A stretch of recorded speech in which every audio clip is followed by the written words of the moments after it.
नमस्कार। आज की हमारी जो कविता है वो है कैमरे में बंद अपाहिज। और ये जो कविता है ये कक्षा 12वीं की पुस्तक आरोह भाग 2 की ही एक कविता है और इसके जो रचनाकार हैं, जो कवि हैं, वो है रघुवीर सहाय जी। और यहाँ इस कविता में जो उनके काव्य संग्रह है लोग भूल गए हैं में से एक कविता जो है मूल में संकलित है और वहीं से इस कविता को उठाया गया है। और इस कविता के माध्यम से जो शारीरिक रूप से जो चुनौती झेलते हुए व्यक्ति से टेलीविज़न कैमरे के सामने किस तरीके के से जो सवाल पूछे जाएंगे या पूछे जा रहे हैं या पूछे जाते हैं और कार्यक्रम को सफल बनाने के लिए उनके कैसी भंगिमा अपेक्षाएं की जाती हैं, उनसे किस किस तरह के प्रश्न किए जाते हैं तथा किस प्रकार के निर्देश दिए जाते हैं, ये सभी प्रक्रिया संवेदनहीनता को दर्शाती है कि किस तरीके से उनसे अजीबोगरीब सवाल पूछे जाते हैं। और जो संचालक महोदय यानी जो जो इंटरव्यू ले रहा है, जो साक्षात्कार ले रहा है, वो अपने आप को बहुत शक्तिशाली मान रहा है, माध्यम मान रहा है, और जिसका वो इंटरव्यू यानी साक्षात्कार ले रहा है उसको वो दुर्बल समझ रहा है। तो इस तरीके से हम इस कविता को पढ़ेंगे तो इस मास मीडिया के साथ साथ जो लोगों के अंदर जो टीवी चैनल्स हैं और जिस तरीके से लोगों को कमज़ोर दिखाया जाता है, उनके आंसुओं से टीआरपी कलेक्ट की जाती है, ठीक है। और एक स्क्रिप्टेड जो चीज़ें होती है वो लोगों के सामने दिखाई जाती है जिससे इनकी टीआरपी बढ़े, उनका चैनल अच्छे से रोचक हो जाए, इंटरेस्टिंग हो जाए, लोग ज़्यादा से ज़्यादा उनके साथ जुड़े रहे। तो ये सब चीज़ें और इंसान के इमोशंस को भुला दिए जाते हैं। तो ये सब चीज़ें हम इस कविता में पढ़ेंगे। कविता की भाषा जो है अत्यंत सरल है, किसी तरह की आपको परेशानी नहीं होगी। आप कविता का पद पढ़ेंगे उसी से आपको कविता जो है समझ आ जाएगी। और यहाँ पे एक तरीके से मास मीडिया की भी हम बात कर सकते हैं कि किस तरीके से मास मीडिया, प्रिंट मीडिया, इन सबको टीवी में दिखाकर किस तरीके से साधन बनाकर जो इंसान के इमोशंस है उसके साथ खेला जाता है, ठीक है। तो अब हम बिना किसी देरी के इस कविता की ओर बढ़ते हैं और इस कविता को अच्छे से समझने के लिए आपको वीडियो को पूरा ज़रूर देखना होगा। और वीडियो अच्छा लगे तो लाइक, कमेंट व शेयर ज़रूर कीजिए और आगे और भी नोटिफिकेशंस को पाने के लिए चैनल को सब्सक्राइब करना ना भूलिए। तो पहला पद मैं पढ़ने जा रही हूँ जिसमें क्या है, हम दूरदर्शन पर बोलेंगे हम समर्थ शक्तिवान। अब यहाँ से हम का मतलब वो सभी व्यक्ति, वो सभी कार्यक्रम के संचालक या जो मीडिया के जो ऑर्गेनाइजर्स हैं जो इसको चलाते हैं, तो वो हम उनकी शैली में प्रयोग हुआ है और वो अपने आप को समर्थ यानी सक्षम मान रहे हैं, शक्तिमान मान रहे हैं। हम एक दुर्बल को लाएंगे, एक बंद कमरे में उससे पूछेंगे तो आप क्यों अपाहिज है, आपका अपाहिजपन तो दुख देता होगा, देता है, कैमरा दिखाओ उसे बड़ा बड़ा, हाँ तो बताइए आपका दुख क्या है, जल्दी बताइए वह दुख बताइए, बता नहीं पाएगा। तो जो ये कविता है इसकी ओर बढ़ने से पहले हम इसका एक जनरल सा जो प्रसंग है वो देख लेते हैं कि प्रस्तुत काव्यांश हमारी पाठ्य पुस्तक आरोह भाग 2 में संकलित कैमरे में बंद अपाहिज शीर्षक कविता से लिया गया है।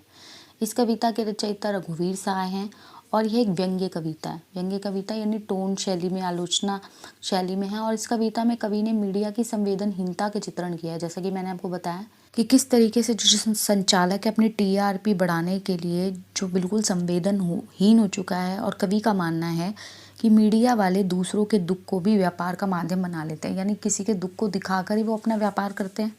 ज़्यादा से ज़्यादा उसको रुला देंगे, उसकी जो रोती हुई सूजी आँखें हैं उसको फोकस करेंगे, उसके रोते हुए चेहरे पे ज़्यादा फोकस करेंगे ताकि लोग ज़्यादा से ज़्यादा इसके साथ इंटरकनेक्ट हो, इसके साथ इमोशनल हो और लोग ज़्यादा से ज़्यादा चैनल के साथ जुड़ें। और यह कविता ऐसे हर व्यक्ति की ओर इशारा करती है जो दूसरों को दुख, दर्द, यातना, वेदना को बेचना चाहते हैं। और ये उन सभी के लिए है, वो ये सिर्फ मीडिया ही नहीं, उन सभी के लिए है जो दूसरों के दुख से क्या करते हैं, व्यापार करना चाहते हैं। हम पॉलिटिशियंस को भी देख सकते हैं, वैसे वो कहीं नज़र नहीं आते लेकिन जब इलेक्शन आते हैं तो ज़्यादा ज़्यादा किसकी कितनी हेल्प की ये सब दिखाना शुरू कर देते हैं।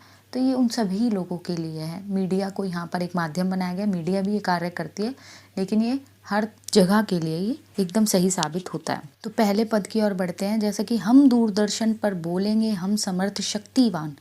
और कवि मीडिया के लोगों की मानसिकता का वर्णन कर रहा है, जो उनकी सोच है कि मीडिया के लोग जो है स्वयं को समर्थ और शक्तिमान मानते हैं, यानी वो अपने आप को शक्तिशाली मानते हैं कि वो ही सबसे ज़्यादा यहाँ पर पावरफुल है और वो कुछ भी कर सकते हैं। उनमें जो है अहम का भाव जो है वो निहित है। वह दूसरों को अत्यंत कमज़ोर मानकर चलते हैं। हम एक दुर्बल को लाएंगे और जिसका वो साक्षात्कार करेंगे, जिसको वो लेकर आएंगे, उसको वो कमज़ोर मानकर चलते हैं। और एक बंद कमरे में उससे पूछेंगे तो आप क्या अपाहिज हैं। प्रश्न सूचक चिन्ह है, और वह ही दूरदर्शन पर बोलते हैं, वही ज़्यादातर बोलते हैं। ठीक है, एक तरीके से कई बार ऐसा भी लगता है स्क्रिप्टेड है, और वो स्क्रिप्टेड ही होता है ज़्यादातर, कि जो साक्षात्कार ले रहा है वो ज़्यादा बोल रहा है और जो जिसका साक्षात्कार हो रहा है वो कम बोल रहा है, घबराया हुआ है। तो अब वे एक बंद कमरे यानी अर्थात स्टूडियो में एक कमज़ोर व्यक्ति को बुलाएंगे तथा उससे तरह तरह के प्रश्न पूछेंगे। और कैसे कैसे प्रश्न पूछेंगे, बिल्कुल बेतुके प्रश्न। क्या आप अपाहिज है, यानी जब कि आपको दिखाई दे रहा है जिस व्यक्ति का आप इंटरव्यू ले रहे हैं वो अपाहिज है, तो जाहिर सी बात है कि वो अपाहिज है, तो बेतुके से प्रश्न पूछे जाएंगे कि क्या आप अपाहिज है, तो आप क्यों अपाहिज है, यानी यदि आप अपाहिज हैं तो क्यों हैं, जैसे उसके वश की बात है, वो जानबूझकर हुआ है अपाहिज, ठीक है, उसके कंट्रोल में है। क्या आपका अपाहिजपन आपको दुख देता है, ठीक है। तो ये ऐसे ऐसे प्रश्न पूछे जा रहे हैं कि क्या अपंगता कभी किसी को सुख दे सकती है, किसी तरीके से, कोई भी फिजिकली किसी भी तरीके से आपके हाथ में एक छोटी सी उंगली में छोटी सी खरोंच तक लग जाए जिसकी वजह से आप अपने पेन पेंसिल नहीं उठा पा रहे, घर के कोई दूसरे काम नहीं कर पा रहे, तो आप उसी से इतने ज़्यादा आपकी दिनचर्या बिगड़ जाती है, तो ये तो एक इंसान की अपंगता की बात हो रही है, तो वो किसी को कभी सुख दे सकती है। ये एक व्यंग्य प्रधान शैली है। ये प्रश्न इतने बेतुके हैं कि अपाहिज इनका उत्तर भी नहीं दे पाएगा। वो सोचेगा कि क्या है, एक तरीके से उसके दुखों को कुरेदा जा रहा है ताकि वो इमोशनल हो जाए और उसकी आंखों में आंसू आ जाए और वो चुप रहेगा।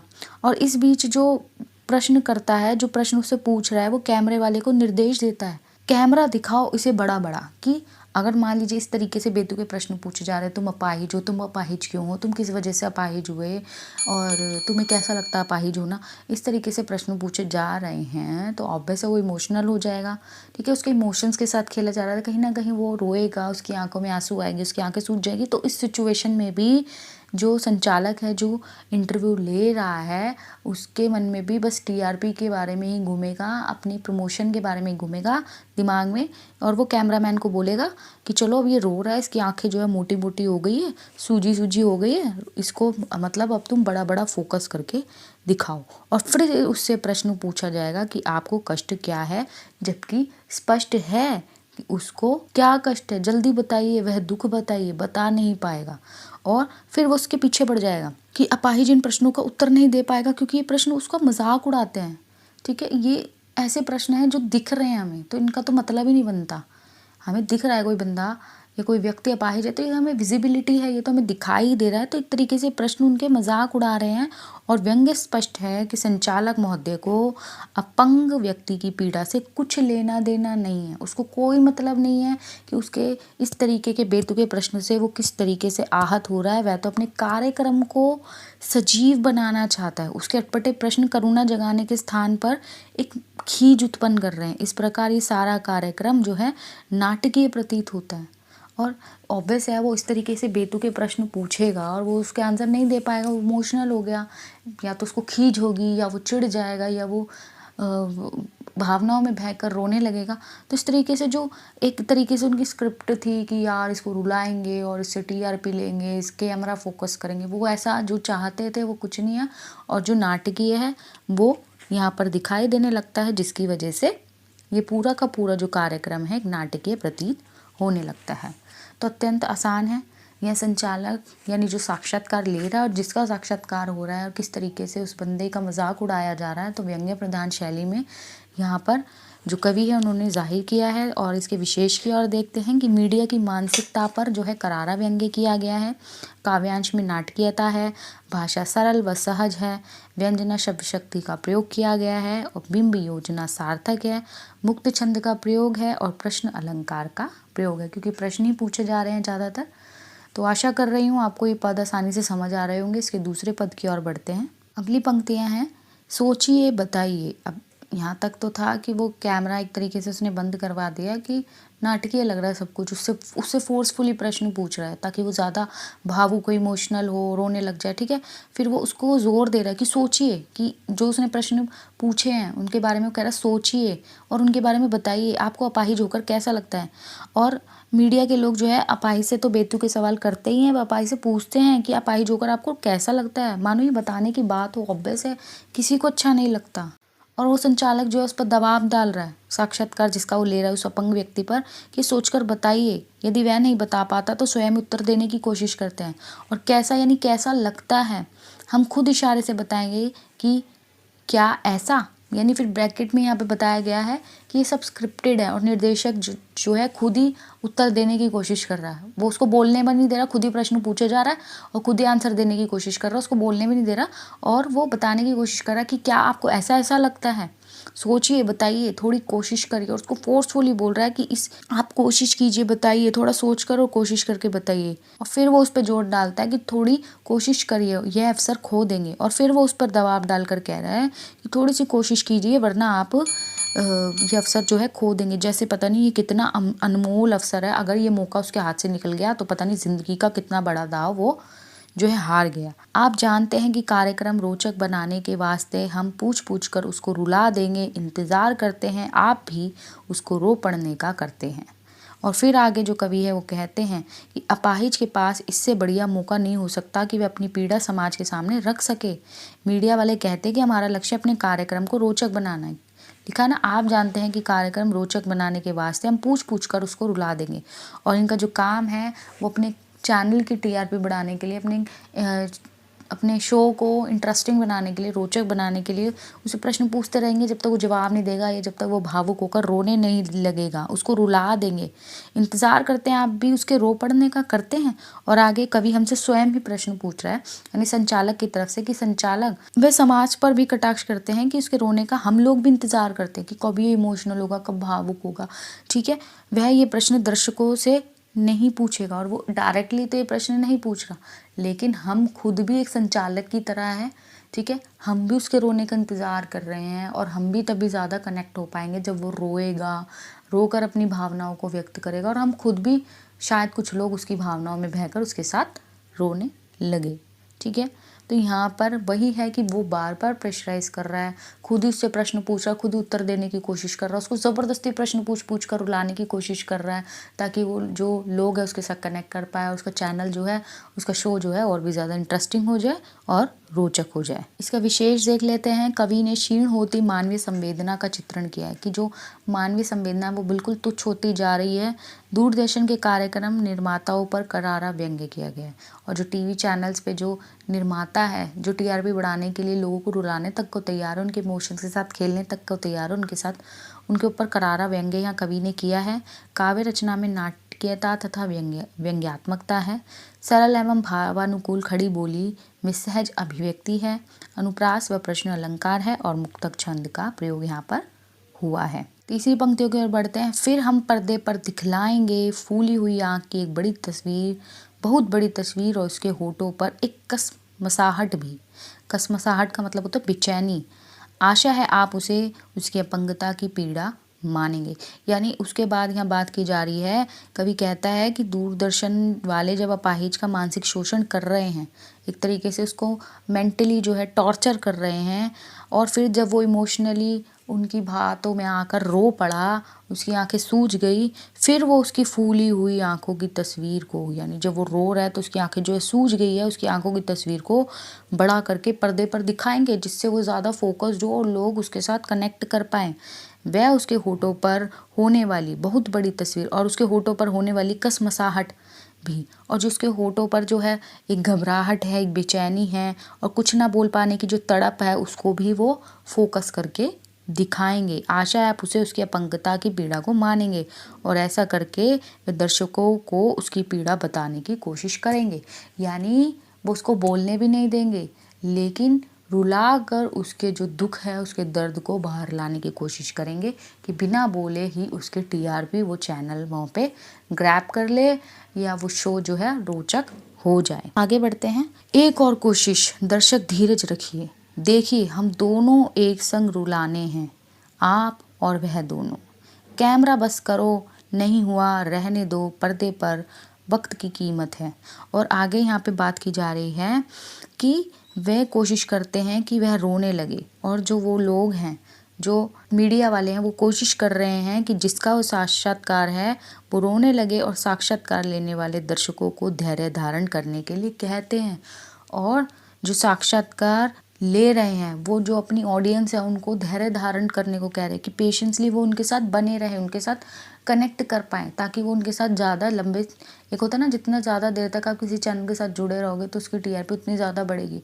तो ये वही धीरे धीरे उसको रुला रहे हैं, उसके साथ प्रश्न पूछ रहे हैं, उसकी भावनाओं को चोट पहुँचा रहे हैं, उसको मानसिक तौर पर उसका शोषण कर रहे हैं।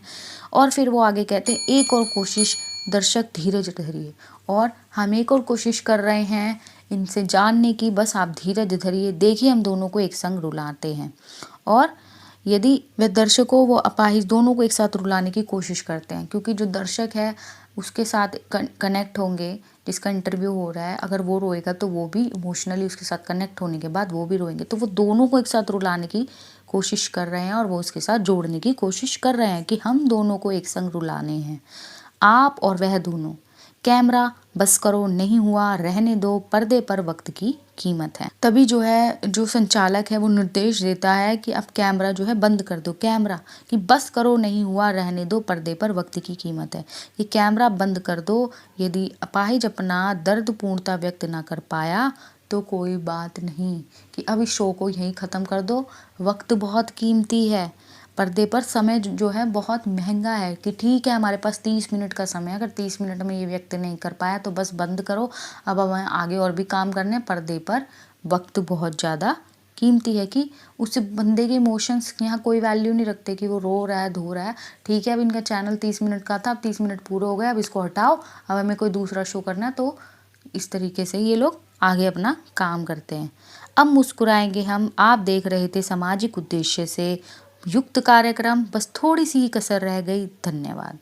और इस कार्यक्रम के बंद होते ही दूरदर्शन के जो कार्यरत सभी लोग हैं वो मुस्कुराते हैं और यह घोषणा करते हैं कि आप सभी दर्शक सामाजिक उद्देश्य से भरपूर कार्यक्रम देख रहे थे, इसमें बस थोड़ी सी कमी रह गई है कि हम आप दोनों को एक साथ रुला नहीं पाए, फिर भी यह कार्यक्रम देखने के लिए आप सबका धन्यवाद। कि इस तरीके से मान लीजिए 30 मिनट का शो है और वो बहुत देर से कोशिश कर रहे हैं, रोए रोए रोए, और लोग उसके साथ इंटरकनेक्ट कर पाए, उसके साथ जुड़ पाए, अगर वो रो रहा है तो वो लोग भी रो पाए, लेकिन जैसे ही वो रोया और उनके साथ जो है दर्शकों को भी रुलाने की कोशिश की तो उनका जो टाइम पीरियड है वो समाप्त हो गया। और अब उन्होंने कहा कि समय बहुत कीमती है, अब हमें कोई दूसरा शो भी स्टार्ट करना है तो हम इसको पकड़े नहीं रह सकते। और आगे वो ये भी कहते हैं कि सामाजिक उद्देश्य से हमने जो कार्यक्रम चलाया उसके लिए आप सबका बहुत बहुत धन्यवाद कि आपने हमारे शो को देखा। और वो आगे बढ़ते हैं और अपना नया शो शुरू कर देते हैं। तो इस तरीके से यहाँ पर जो रघुवीर सहाय जी है उन्होंने इस कविता के माध्यम से जो मीडिया है, जो मास मीडिया है, उस पर करारा व्यंग्य किया कि किस तरीके से अपनी टीआरपी को बढ़ाने के लिए, अपने चैनल को, अपने शोज़ को रोचक बनाने के लिए किसी भी हद तक ये लोग गिर जाते हैं। किसी के इमोशन, संवेदनाओं, भावनाओं से इनको कोई सरोकार नहीं है। इनको सिर्फ और सिर्फ सामने वाले बंदे के साथ एक व्यापार करना है जिससे ये ज़्यादा से ज़्यादा पैसा कमा सके। तो आशा करती हूँ कविता बहुत आसान थी, आपको आसानी से ही समझ आई होगी। उसके बाद भी मैं छात्रों यही कहती हूँ बार बार, अगर आपको कोई भी डाउट है या किसी भी और तरह की आप वीडियोस चाहते हैं, प्लीज़ मुझे कमेंट करके ज़्यादा से ज़्यादा बताइए, ताकि मेरे चैनल को एक बूस्ट मिले। और वीडियो अच्छा लगा हो तो लाइक, कमेंट व शेयर ज़रूर कीजिए। और आगे और भी नोटिफिकेशंस को पाने के लिए चैनल को सब्सक्राइब करना ना भूलिए। धन्यवाद।